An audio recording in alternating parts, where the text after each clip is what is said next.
Miami. South Beach, bringing the heat. Welcome back, Cindy Dole. We're just kind of getting started, having some fun here. Home Wizards, where we love to talk about places that can really inspire you and the ways to improve your home and your garden. Thanks for hanging out with me. Sandra Espinet is a fabulous designer who travels the world, always looking for that sense of ooh to really make it exotic and luxurious. And so Sandra, who's joining us from her place in Cabo, we have to kind of share that. Yes, I am. I'm telling you, Cindy, I am just giggling right now. Why? On your commercial break, I hear a very familiar voice, and it says Larry Green, System Pavers. And I want to tell you, that's one of my clients, and I just got back from Africa with him and his wife. Oh, how funny. I mean, what a small world. Very small world. Well, yeah. So here you are. You're traveling all over to not only take in the new, styles and trends and designs and colors and flavors to give a rich experience to us, but many of your clients are all over the place. And so it's great because you have a good perspective, a very eclectic perspective. And it's the kind of thing that I think a lot of us want to bring into our home because, we don't want it to look like it's just store-bought. I agree. You don't want to go into a furniture store and buy a whole matching bedroom, nightstand, bed, dresser, mirror that match. I think in the showrooms they show it because they're giving you the option that there is a bed or a nightstand or a mirror of that style. It doesn't necessarily mean you have to buy them all from the same group.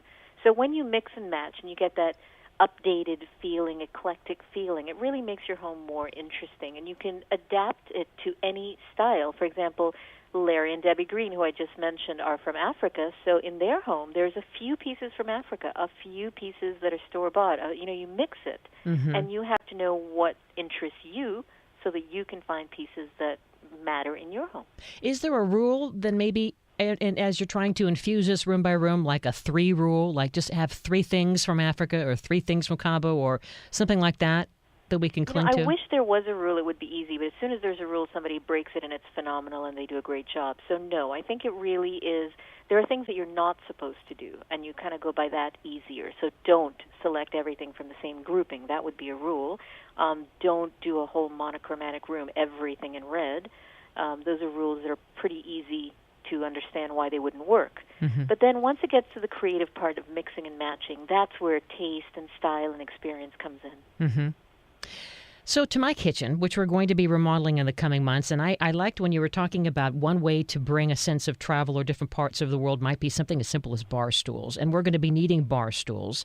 So I'm coming over next time I come to LA. Okay. I'm coming over to your house, and we're going to sit down in the kitchen, and we're going to design this for you. You got it. Well, so what kind of bar stools? I mean, because there are so many, like we're talking about ceiling fans, and bar stools can be inexpensive, and that's a fun thing that we could do in our apartment, in a home, whatever, to have that hanging out in the kitchen vibe, but yet it gives it that sense of travel. Yeah, and bar stools are a tough thing. You have to know, for example, who's going to be in there. Do you need arms on your bar stool? Do you need them to swivel? Do you need a bar height or a chair height stool? So there's a lot of things to know before you just head on out there to think you're going to get a bar stool. If you're going to be working on your computer. The style of the home is going to come into play also. Yeah. And the computer use. What does your kitchen look like? What is your kitchen? Well, you mean how it looks right now? Yeah. I'm going to be sharing. Well, it's an orange kitchen. Oh, I love orange. Orange is a great color. It's definitely interesting. It's we thought it was fun at the time. We painted our cabinets this kind of a terracotta orange, and so you definitely could say it fits with the Cabo look. I have a lot of a lot of Mexican pottery that I collect on plates. Accessories are a great way to be non-committal with design. Because, if you spend let's say a couple $100 on some pots and you don't like them in 4 years, you can easily swap it out. It's not like the cabinets which you are married to. Well, we're going to be changing out all the orange. We're going to be having all different cabinets, new cabinets, and it's going to be a different, more subdued color, but I still want to pump it up with some personality. I've got to. So, and so what is the new style that you're going for? Well, it's going to probably be more traditional classic. Our home is a 1950s ranch-style home, and we've lived with these 1970s appliances for the many years, and so now we're going to transition into kind of amping things up. And which is very good. That's going to appreciate the value of your home. Yeah. New kitchens and bathrooms are so important. So for those of us who are listening to this and you want to do something to your kitchen, you may not be doing a whole remodel, what would be some fun things you would suggest to folks just to infuse it with a little... Light fixtures. Light fixtures, pendants. That will gate a kitchen very fast. We used to use incandescent bulbs and fluorescents, and nobody does that anymore now. You have LEDs. So the color of those old lights, like a fluorescent gives you a white light, versus an LED, is going to date your kitchen. So change your light fixtures. It doesn't cost a whole lot, and it will make the room look different. Have you seen these pendant kits that you can get? Where you yes. You can literally just screw it on in a day, and now it goes from a can to like this beautiful piece of art that's hanging over your bar area or whatever. And I love light fixtures. I'm about chandeliers anywhere you can put them. So if you can get one in your kitchen, I mean, it doesn't have to be fancy. The word chandelier implies fancy, but a chandelier can simply be an iron, wrought iron, or it can be carved wood. There's lots of different finishes for chandeliers.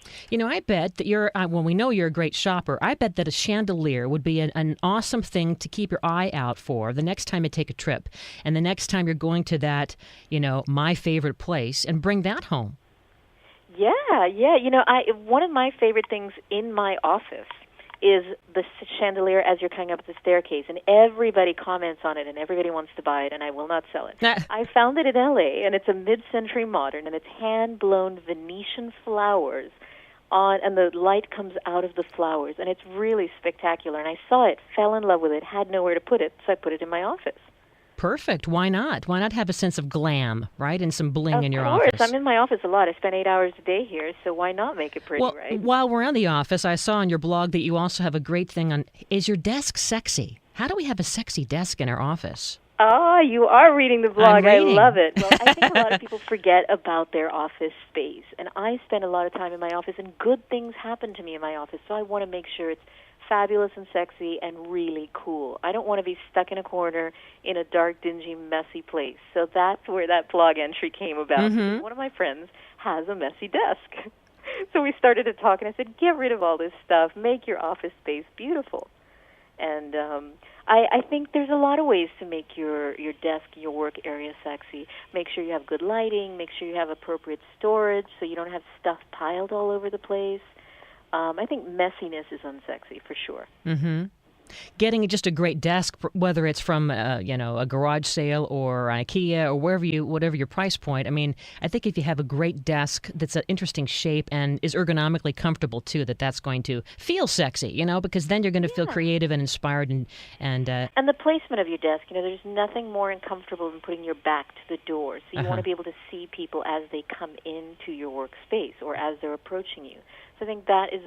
Some people call it feng shui, other people just call it, furniture layout placement. But knowing how the room is going to function is really important. How about the bathroom? Because whenever we go to hotels, when we are lucky enough to go to Cabo and we're staying in a hotel or going anywhere in the world, I always am eyeballing what they do to the bathroom and then try to copy that. I love bathrooms. Yeah. I'm all about fabulous closets and bathrooms, so that you're talking to the right girl about bathrooms. Well, so what should we be looking for to then bring that sense of travel and luxury back home to our bathroom? Well, one of the new trends in bathrooms, if you live in a place that has good climate, like LA does, like Cabo does, is the integration of an indoor-outdoor shower. And it's very easy to do. It's just opening up a wall that goes to the outside from the inside. So you have two showers, one inside and one outside. And that's a really cool thing. Okay, that sounds like that sounds sexy too. It sounds fun. Yeah, it is. As long as you have really privacy, I guess. Well, the only thing, it has walls all the way around it. Mm-hmm. The only thing it doesn't have is a roof, so you get sunlight. So you can be bathing, taking a shower, washing your hair with beautiful sun right above you. I think we need that in LA today. It's definitely that kind of weather, outdoor shower weather. It's a weather. nice hot day. It is here too. Yeah. Master bedroom. That's always the place where I think that we unfortunately put off because, we're all about showing off all the other spaces and we, put ourselves off to the end.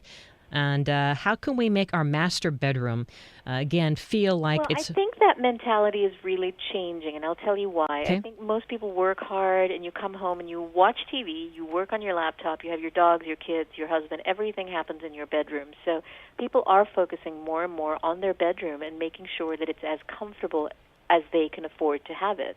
And things that you need to look for are a good mattress. Get the best possible mattress you can. You're on it 8 hours a day. Make sure and get the nicest sheets you can, because again, your body is on this, and this is probably one of the most used expenses. I mean, you will use your sheets every day. You will use your mattress every day, more so than your dining room table. Dining rooms have become, the rooms less used in the house. and it is the more showy room. But, your bedroom is used every day, so you cannot ignore it. Sandra, I think that the pool is calling you, or the ocean. And Sandra Espinet calling in from Cabo, but we have to watch you on HGTV, My Favorite Place, and the other show, HGTV, and be sure to... HGTV, that's coming out September 10th, and I'm real excited about that show. So and your blog at Sandra Espinet, ESPINET.com. So cool to have you. Have fun and have a margarita for me, would you? Thank you. I will, Cindy, and I'll see you in L.A. in 2 weeks to see your kids. You got it. Coming up next, hey, if you got an email from the police in your neighborhood saying, watch out, there's a black bear nearby, would you know what to do? It's coming up next. Home Wizard Cindy Dole on KFWB News Talk 980.